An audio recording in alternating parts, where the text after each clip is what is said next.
What's up, podcast? So, this episode is episode 5. We're talking with my buddy Dom, who is an experienced rock climber, alpinist, hiker, has an amazing Star Wars tattoo on his arm. It's really absolutely awesome.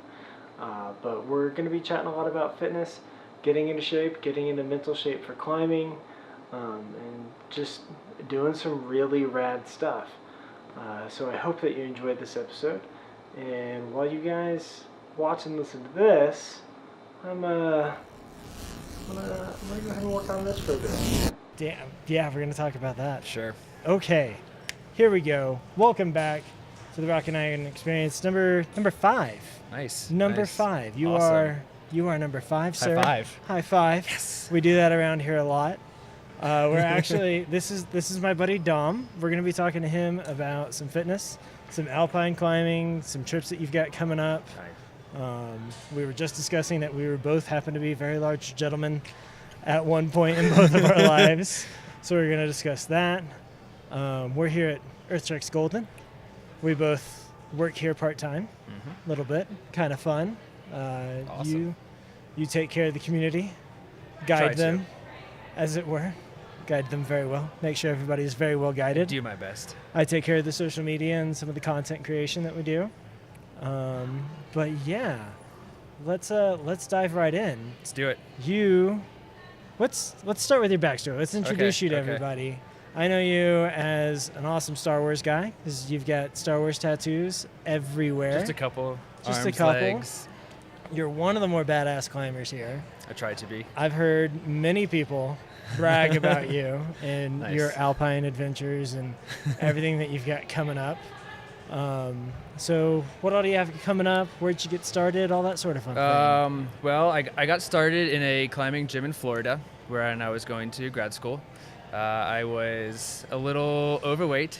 And I was biking a lot with a friend of mine, and he approached me one day and said, "Hey, dude, you should come to the climbing gym." I said, "Okay." Didn't really know it was a particular crazy awesome sport that it was. Yeah. I started going to the gym, and then 4 times a week I was in the climbing gym and driving 40 minutes and just climbing honestly as much as I possibly could. Did you have any fear? A little bit at first, yeah. Okay. The falling aspect. Yeah, nobody likes to fall. No one likes to fall. I quickly learned to like to fall. In a gym, I learned to like to fall. Yeah, in a gym. Rock is much harder than wood. Amen to that. And I guess the fear was the strength, not being able to do what I wanted to do. But I just kept at it and kept working and working and working, and eventually you push to another level, and then you work more and more, and you push to another level, and it gets better as you go. Yeah. No, when I started because I was in between jobs and Nice. I was going to be a firefighter, and one of the tests after the physical is to climb out on a 100-foot ladder and then climb down. So super exposed, yeah. So super exposed, and it's a weed out. Nice. Either you can climb out onto a 100-foot ladder and climb back down, or you get up there and that sounds suddenly pretty become scary. part of the ladder because you can't unclench. So I decided that I was going to start rock climbing to get over it, Cool. and then Took fell it in from there? love with it. Yeah, just Nice. absolutely fell in love with it. I still hate to fall, indoors or out. Yeah, I've started to learn to enjoy it. Yeah. Falling indoors has become more of a practice, I guess, for outside. It's never the best thing to do if you have ledges underneath you or something. That's always a scary mental thing. Hey, if I fall, you're not really so worried about your rope snapping or falling to the ground. But my fear is usually, okay, well, if I fall and I fall into a rock hanging out or a ledge, am I going to break my ankle or is this going to happen?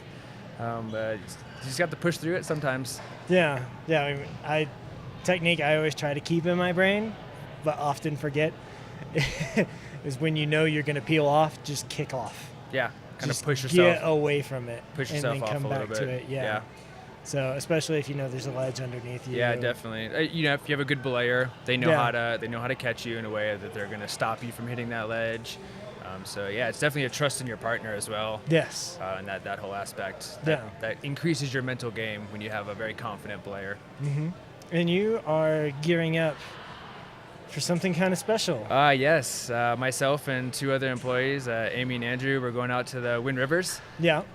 Going to be an awesome 3-week adventure, isolation from the rest of the world.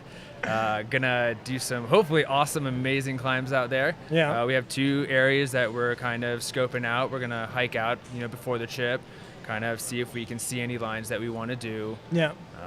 It's gonna be a really, really awesome, amazing time. Because you actually submitted to get some funding for this, Exactly. right? So EarthTreks had an employee. His name was Avi. Unfortunately passed away, and his parents established a scholarship for the employees of EarthTreks to submit their adventures, something they wanted to do to get done. And we submitted a trip proposal for the Wind River Range for 3 weeks. We were selected at EarthTreks Golden for the scholarship, and we've just been planning ever since then, getting gear together, looking at maps, looking at pictures, reading stories. There's only a handful of routes out there in the area that we're going to, so we're really hoping that we can do some add to it. Some first ascents out there. It doesn't necessarily have to be something crazy and hard or anything like that, just something that expands the climbing world out there. To be able to just add to it a little bit. Yeah, exactly. Yeah, I actually, just to add that, and then I want to come back to Avi because I have some interesting information that I think our listeners will know that I just want to expand upon. Yeah, definitely. But I was climbing at Fiscal Cliff this past weekend. Okay. And I got to the top. I was going to clean the anchors. I just had chains and no clips on the end of it. I was like, oh, well, I'm going to do my little bit. And I just put a couple little steel beaners in there. Nice. Give it a little addition. It's Give very, it a little. It's hey, very tiny. That's okay. That's okay. I feel like I contributed A in donation some is small always way. welcome. Blood or gear. Blood or gear. I gave gear. It's the more preferable option, I think. Yeah, no. I've given a lot of blood to Clear Creek. Yes, yeah. You, me, both. Everyone else here. Yeah. Cool. But, so Avi I'm an obstacle course racer. Okay. I've done Spartan, Tough Mudder. Nice. Savage Race, which is in the southeast. They haven't come up here yet. I'm trying to convince them. Yeah. My cousin did that. Come up here. I've got too many of your t-shirts and medals for you to not be here. Who wants it? But Avi is actually the only fatality to happen in an obstacle course race. Interesting. He was the only individual, obviously the only fatality. He died at Tough Mudder. Okay. And that happened years ago, and it caused a massive change in everything. But pretty much every obstacle course racer I've ever known is aware of that, but we never knew who he was. Gotcha. And I was lucky enough to get invited to the Christmas party before I worked here and heard Chris Warner talk about it, and I was like, what the? Really? This is it. I was like, oh my God. Yeah. So I had to run up to Chris and talk to him about it for a minute and everything like that. Nice. But yeah, it's just some extra information for everybody listening or watching that is who that is, and that's who this is in memorandum of. Yeah, exactly. And it's an honor. It's definitely something that we're taking in, and hopefully we can, live that adventure where. Yeah, and make something awesome. Yeah, exactly. And the Wind River Range is in Wyoming. Wyoming, correct. Yeah. Are you excited? I am so excited. It has been something that the 3 of us have been talking about for a very long time. Meeting, trying to get things planned, discussing things we want to do out there, discussing food to eat out there and stuff like that. It's brought a whole new thought process to climbing. Where you go out there for like a weekend trip, or you go to the Alpine, pack as light as possible, or maybe bring a little bit of food. You're out there, you go out, you climb, you come home. This is 3 weeks of you're out there. Yeah. So 3 weeks worth of food, 3 weeks worth of gear, all that type of stuff, and you're gonna spend a couple days hauling loads. Yeah, exactly. So yeah, we're definitely gonna go out there beforehand, stash some stuff, and then hike in afterwards. And there you go. It's gonna be an adventure for sure. There you go. And I spend a lot of time in Wyoming. I go to the Tetons. Nice. Every year. So then we can count on you to bring us gear halfway through the middle. Yeah. Maybe some food. I get to the Tetons the day you guys are hiking it back out. Oh. Because I'll get there on the 11th. Okay. But I am working some magic, and attempting to come and spend a week with you guys Yes. as y'all set up Yes. routes Heck and yeah. follow you guys around with some cameras and stuff here in the gym Cool. before we get out there. Nice. I like it. Because I like telling stories, and Definitely. I mean, you, Amy, and Andrew are three of the coolest people I know, so I want to tell your stories a little bit. Awesome. But getting on to, so one of the big things I like to do with a Uh-huh. podcast is, it's cool to like hear people talk about shit and, oh, I did this and oh, I did that.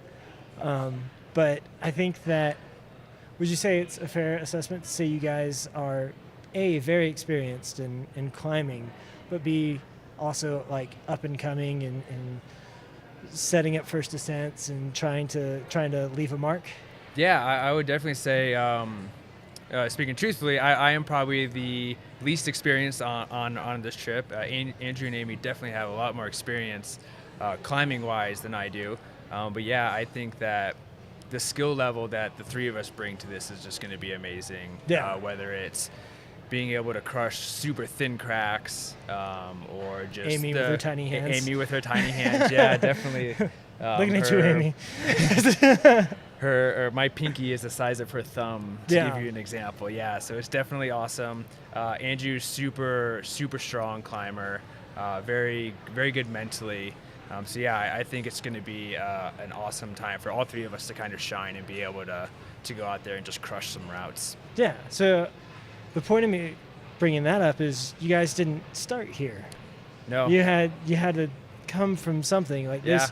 You might have been, I don't know about me or about you, but me, I'm not talented at anything. I just don't know how to stop. Right. Or how to get discouraged. Grab onto something and you keep going. Yeah. Oh. So how has the process been for you to A, get in shape, B, Gotcha. get the mentality down and understand that pain is part of getting better? Exactly. Yeah, that's very true. That's a good thing to bring up. So, yeah, I definitely started climbing in a gym in Florida. I moved out to Colorado about 2 years ago, and I went climbing outside for the first time, and then just took hold of it. I just completely tried to surround myself in every single aspect of climbing, whether it was sport climbing, which is what I started doing out here first, and then my goal was to just do multi-pitches, and there's only so many bolted multi-pitches, and I had a friend of mine, and I was like, hey dude, can we go put some gear on the wall? I want to start expounding my resources. Let's go do some awesome stuff. And I started trad climbing, and he introduced me into another friend, Will, when it was last year in the summertime, and he was like, hey, I messed up my ankle, but Will wants to go do some alpine climbing. Do you want to go climb Flying Buttress is the name of the route. It's right underneath Mount Meeker. And I was like, yeah, for sure. Let me go. And where's Mount Meeker? It's in Rocky Mountain National Park. Okay. One of the most beautiful places on the planet.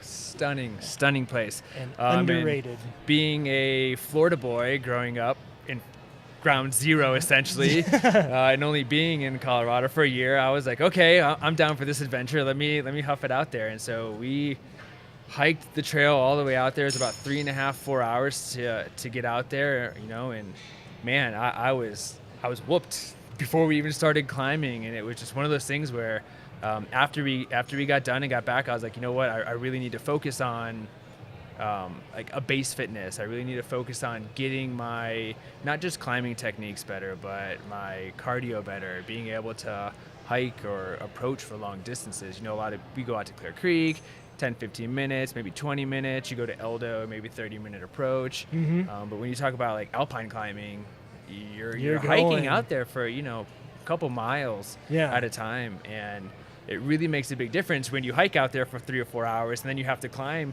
8 or 9 pitches, and you still need all that energy, so you don't want to waste it. So I kind of started focusing on that, like that base fitness. I was using Steve House's new Alpinism book that he put out, and it helped me out a lot. It kind of brought my perspective into not focusing so much on the climbing technique, but focusing on training my body to be able to withstand those long approaches and that kind of cardiovascular activity that you need for there. Yeah, because as much as we all love to focus. I can see the campus boards from here. Oh yes, they're But beautiful. We all like to focus on the tendons and Exactly. our forearms. But once you get out to the bigger mountains, you're looking at full body. Yeah. Like, you got to be able to go. Yep. And I mean, I do the Grand Teton every year, Mhm.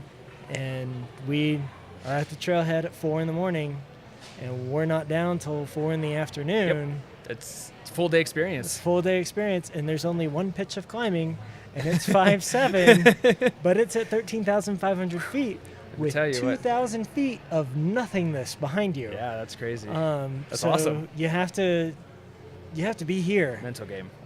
It's definitely a difficult thing, Yeah. and I've had to work a lot on it myself, and then I need to restart that. Couple things. First, we forgot all the gear that we needed. Got a good story about forgetting stuff. We yeah. can talk about that in a second. But we're walking, and I put my hand on a rock, and I feel something under my hand.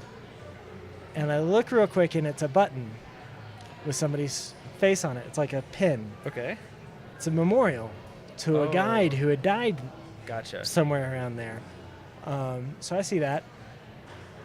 I have an infectious personality. Mhm. I think you might agree with that. I agree. I am the leader of this. I convinced 2 of my best friends to go with me, and now under my right hand is a memorial to somebody who died doing what I talked them into doing. I'm gonna put this a little bit over here. So all I could do was just walk past it like I didn't feel it or see it. Right. But of course I can't do that because I looked at it. Right. So my teammates see it and they're like, "Oh God, shit just got real." What did you get us into, man? What did you do? So we get up, and we weren't aware of Wooditch Crack, which Okay. is just before Owen Spalding. It's a 5.7 single pitch crack Mhm. that gets you up over, so that way you don't have to do the belly crawl, Okay. which is something that you should rope up for, and you should have tried gear for, and you should be wearing good approach shoes or something with decent rubber some on. nice rubber. Yeah, we didn't have nice rubber. Gotcha. So we came up over this ledge and looked over at Owen Spalding, and straight down it's 2,000 feet, slabs at negative 45 to like negative 35 Woo-wee. degrees with like a couple of feet that Ooh. you're supposed to crawl through. Nice. Nice. And my buddy Dom, Nice. best friend of mine, Hey, yeah, I like that.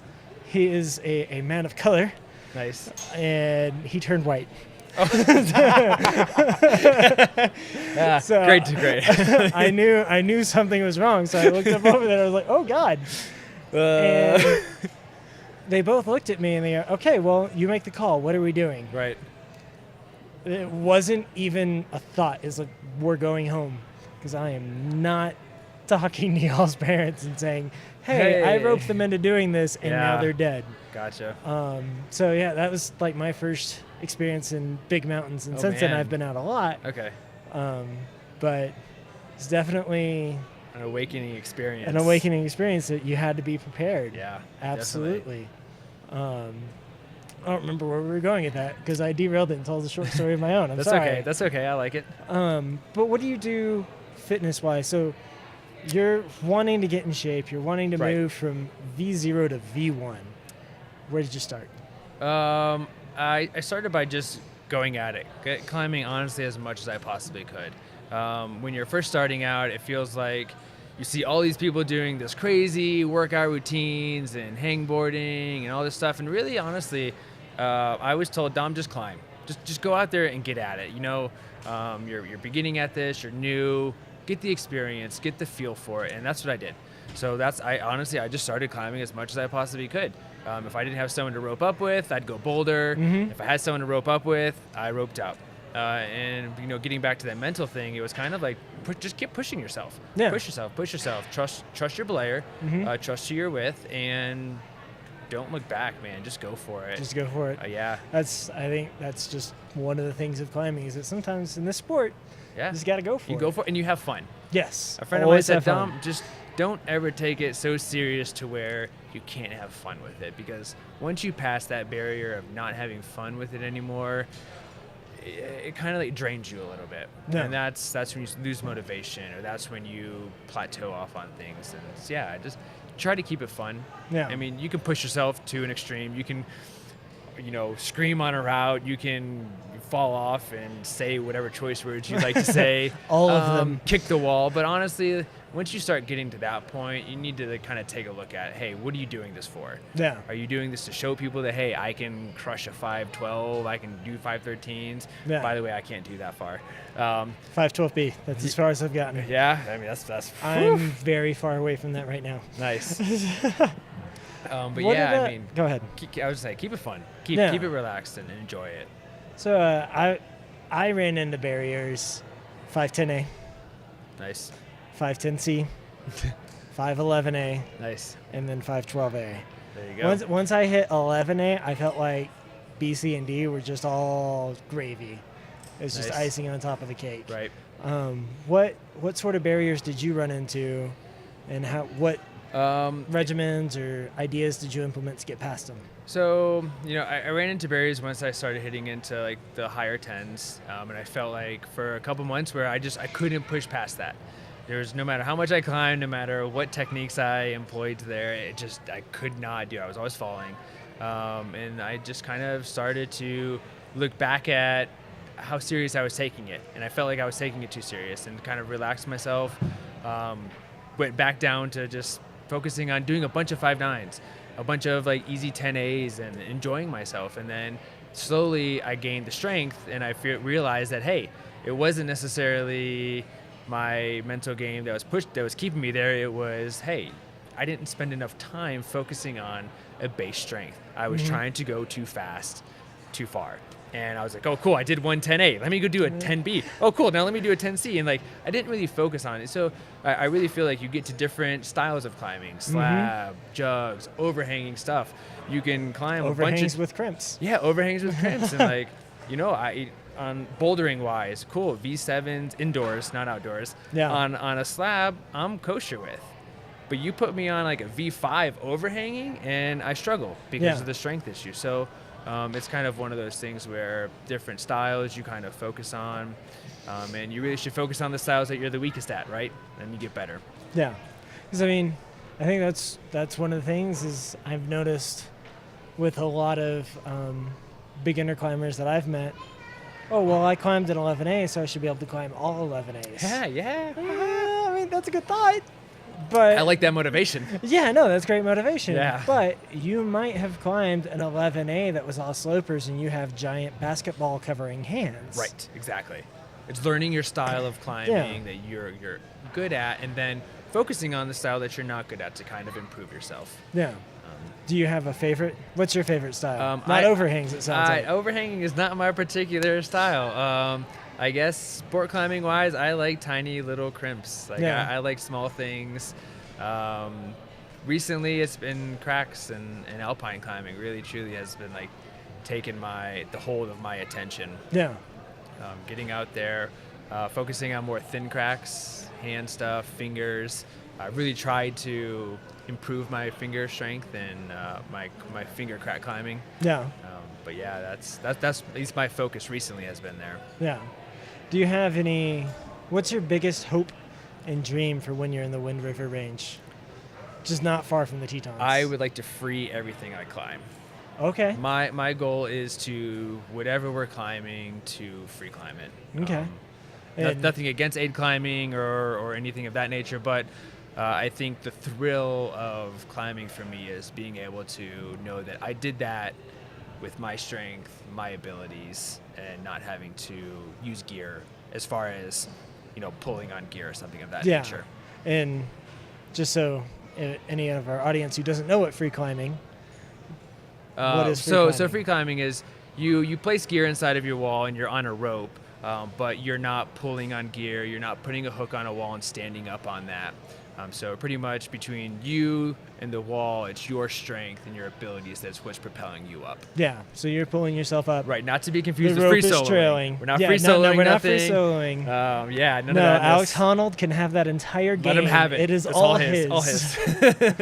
Free climbing would be climbing up, ropes trailing you. Ropes You're trailing putting you. in gear to protect you, exactly. in case you fall, as Right. opposed to I've got an ice axe and I'm pulling up on it. Right, or a hook on the wall and Yeah. you're putting on an aid or a sling and stepping up on that and propelling yourself up. Yeah. Yeah. Or the ladders and aid Exactly. climbing. And Right.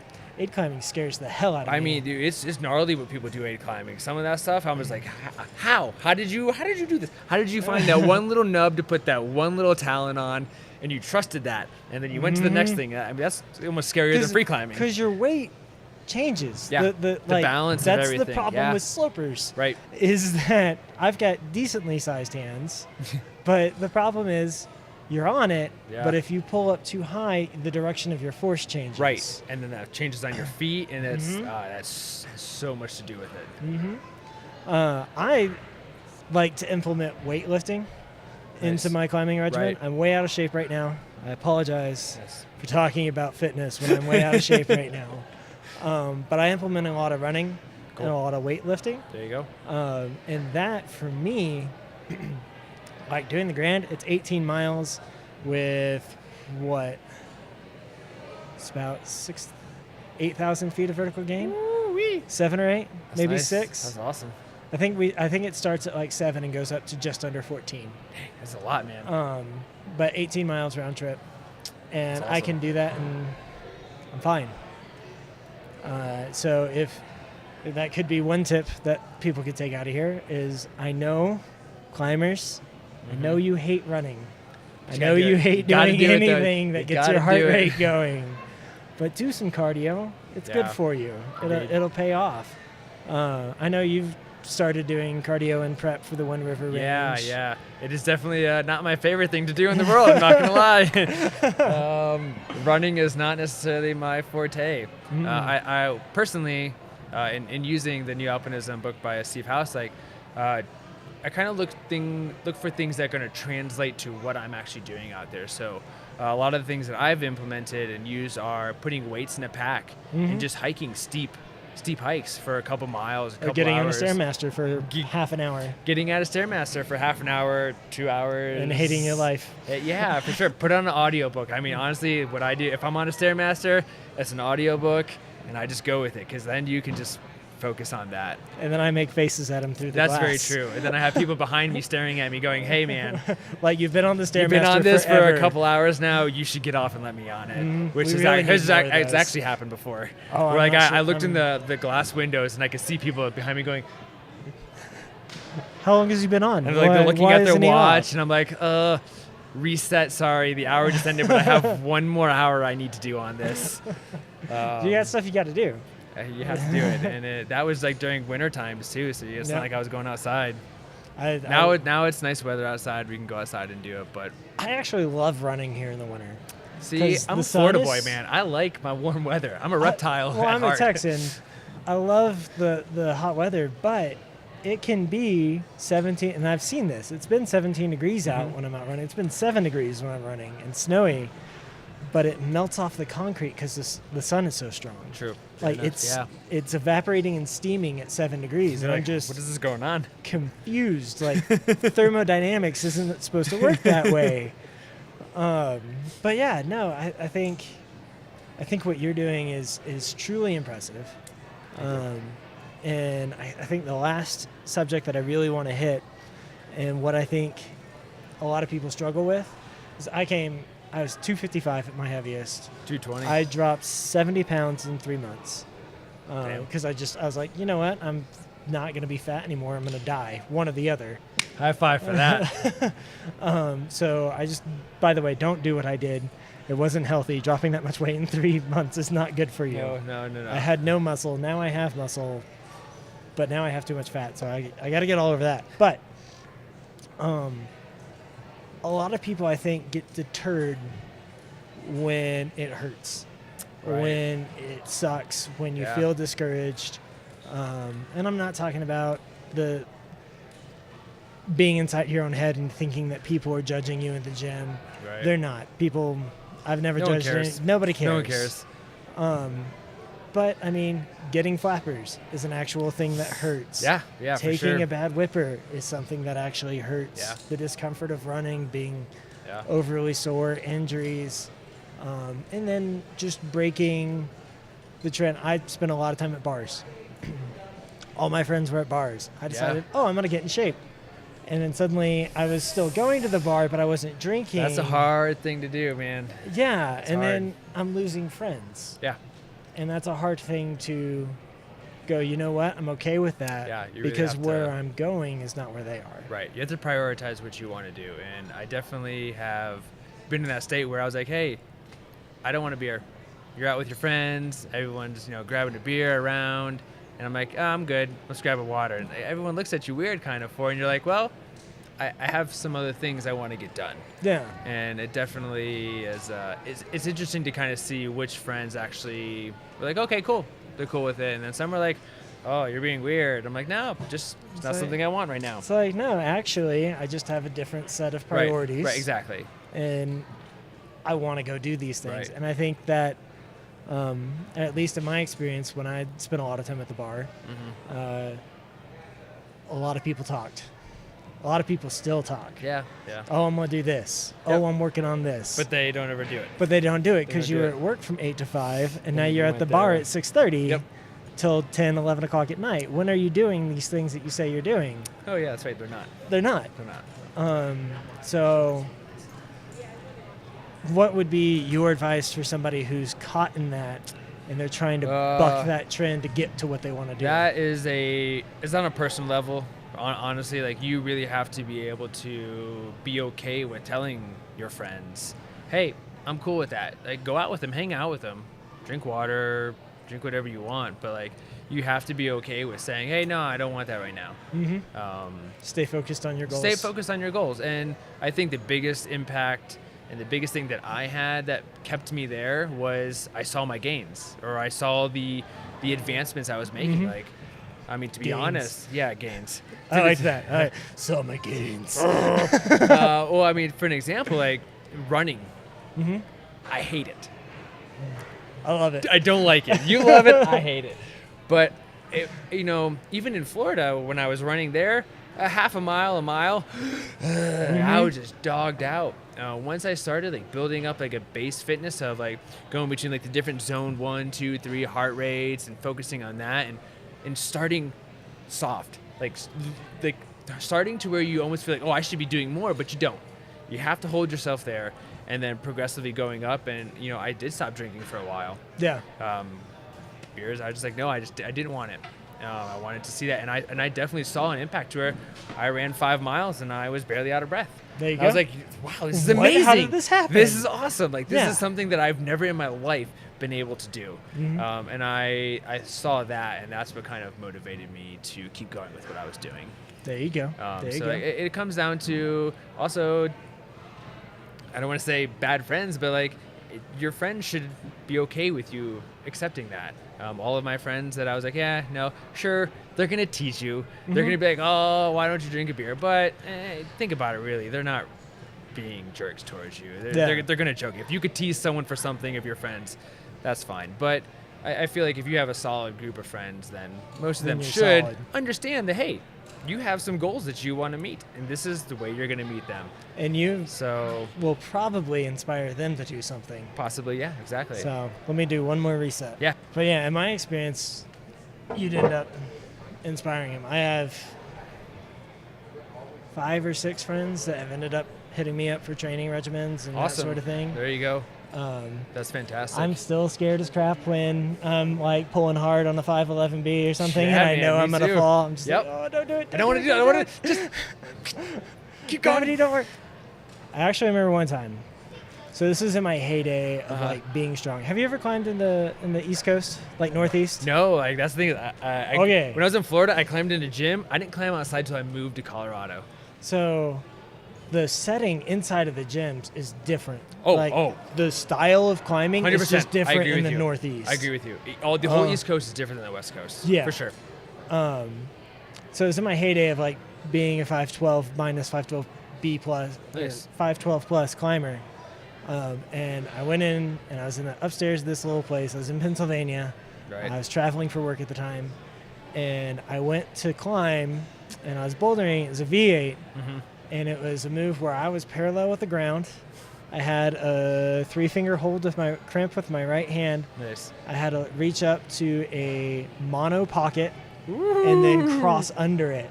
And I remember and then went through it, and I was just like, oh yeah, This feels I'm good. strong. This is awesome. And that's as good as it ever was, and that was 2 years ago. Nice. But so last thing I like to do, and I didn't tell you about this before because I like to catch everybody off guard. Ooh. I like to have a question of the day for our listeners Okay. that forces them to look inwards Okay. and figure out something that they could do to get better. And I feel like we've added a lot of value. I'm trying to improve the world as much as I possibly can. Awesome. And this is one avenue to do that. I like this. So if you could ask somebody, anybody, we're just looking for one person, just one. We want to influence one person right now. What would you ask them to help them move forward no matter where they might be? As in, As far as climbing and fitness and adventure in general goes. what would I ask them to improve on or myself to improve on? Them. Them. I would ask them what they want out of climbing. Because to me, the whole community and the experience of climbing has been something that's affected me as far as environmental issues, as far as definitely was not as as far as aware. friends. Yeah. There's a very strong community. You brought up the friends and not drinking thing. I have other friends that they could care less about climbing, and I noticed that there's definitely a different community in the climbing world, and it's how as far as people get along and the support that you get. Not that you don't have other friends. It's not that they don't support you, but sometimes they just don't understand like, hey, what you're doing or what you're trying to make an impact on. Yeah. So I would definitely ask people, hey, what is your purpose? Why are you climbing? Why are you moving yourself in that direction? As Simon Sinek would say, what is your why? What is my why? Why do I do it? Well, that would be, do you know Simon Sinek? I do not. Okay, he's I don't want to say inspirational. He's like he's a thought leader as far as corporate goes and Okay. How to improve people's lives and what actually pulls you through. Okay. So if you have your why, for me, when I first started getting in shape, my why was I'm absolutely tired of being this particular way. Yeah. I am changing. Yeah. There is no question about it. And that was my why, and it pulled me through. Okay. So I think that's My exactly what why? you're hitting on. Yeah, I think my why was I reached a point. So I guess this goes back to my background. I was in grad school. I was very comfortable. I was working in a lab 10, 12 hours a day. Wasn't doing anything. Just ate food, went to the lab, did work, came back. And at one point I was like, man, what am I doing? I can't physically do things. I used to be super fit, and now I'm not. And I wanted to get back to that level, and that's when I started biking a lot in Florida. I was biking and yoga were like my main things. And There you go. And then I met climbing, and then I started biking and climbing, and yoga kind of took a back burner. And then suddenly yoga comes back because Yoga comes back climbing and because- yoga are so intertwined. Yeah, exactly. Because then I was sort of, wow, I'm stiff. Why am I stiff? Oh, that's right. You stopped stretching all the time. Stop stretching and you Which use muscles I will climbing. stress is such an important thing. I don't care if you don't do yoga, but just stretch. Stretch it Before out. and after you climb. I can't tell you how many times where I've just gone and like climbed maybe a 5'10" in the gym and didn't stretch beforehand and been like, oh, okay, that hurts now. Yeah. And I could have really And warm avoided up that on before that. warming up. Yeah. Yeah, warm up. Like I'd say right now I'm a high 10, low 11 climber. Yeah. I warm up on 8s. I do Yeah, 2 me too, 8s. I for do sure. 2 9s Yeah. and 10-8, and then I kind of And start then I to start play losing. around. Yeah, for sure. Warm up. Like, get your body. You don't take something super cold and just blast it with heat. Yeah. Right? You Thermodynamics. gently warm it up. The frog would jump out if you Yes. threw it in a boiling pot. But if you stick it in there, I know it's really gruesome, but it'll stay in there. I love frogs, by the way. If anyone knows me, I'm a very We big love frog frogs. advocate.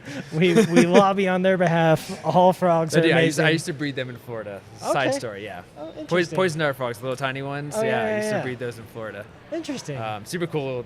Great hobby. Yeah. Yeah. Neither here nor there right now, I guess. Is that on your Tinder profile? What do you do Well, for your yeah, hobbies? I Frog breed breeder? frogs. Oh man. All Good right. times.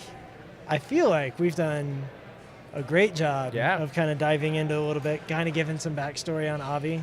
Yeah, That was awesome. I grew super passionate about that once I learned about it. Yeah, I I'm feel we're s- very fortunate to be able to do this, and like I can't stress like Earthtrex is and the whole Avi scholarship. That opportunity is fantastic for the employees. Earthtrex and is- it's definitely does a great allowing us to job. do a lot of awesome things because of that. Yeah, that's awesome. Yeah. And you guys potentially have other sponsors coming on board. Potentially, for like ropes. exactly. Ropes. things We're like looking that. for other things. Exactly. Yeah, and hopefully I'll be able to get some funding to be able to come out and spend some time with Yes. you guys, film, Yeah. show the deep, the dirty. I very much want to get all of the moments when you guys are terrified of what you're doing. Oh, there's lots of those moments. That's for sure. I can't, man. I ju- think that's one of the funnest things though about climbing. Honestly, like you brought in the mental aspect and like being able to push through, but there's been so many times where I've been climbing.